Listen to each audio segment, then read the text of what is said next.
Ang mabuting balita ng Panginoon ayon kay San Mateo.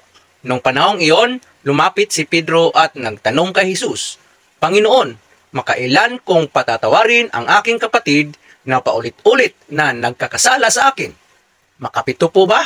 Sinagot siya ni Jesus, hindi ko sinasabing makapito, kundi 70 ulit pa nito, sapagkat ang paghahari ng Diyos ay katulad nito. Ipinasya na isang hari na pagbayarin ang kanyang mga lingkod na may utang sa kanya. Unang dinala sa kanya ang isang may utang na 10 milyong piso.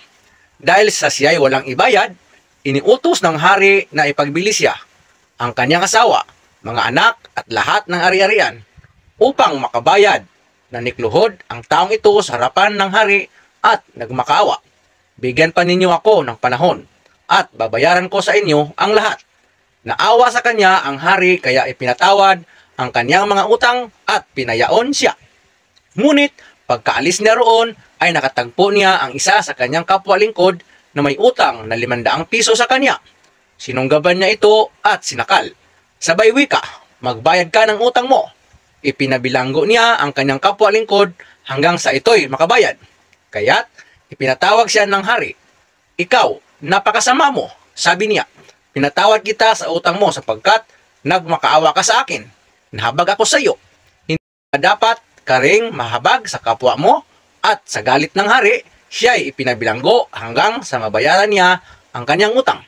Gayon din ang gagawin sa inyo ng aking amang nasa langit, kung hindi ninyo patatawarin ang inyong kapatid. Ang salita ng Diyos. Pagsasadiwa, nahabag ako sa iyo. Hindi ba dapat ka ring mahabag sa kapwa mo? May mga taong madaling magpatawad. May iba namang nahihirapan. May kani-kaniyang konteksto at dahilan.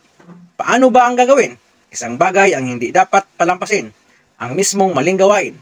Samantalang ibang bagay ang ukol sa taong gumawa ng mali o sala. Wika nga ni San Agustin, kamuhian ang sala, ibigin ang taong nagkakasala. Ngayon naman, pihitin natin ang lagay. Paano kung ako ang pinatawad? Nangangahulugan ba ito na maaari kong paulit-ulit na gawin ang mali? Total, patatawarin din lang naman ako. Aba, hindi. Abuso na ang tawag doon. Ang ibig sabihin ng abuso ay maling gamit. Pagsasamantala na ang tawag doon. Kumusta naman ang aking pagpapatawad? Kung hindi ko pa kayang magpatawad, kahit man lang ba ang may pagdasal ang kapwa kong nagkasalay, hindi ko man lang magawa.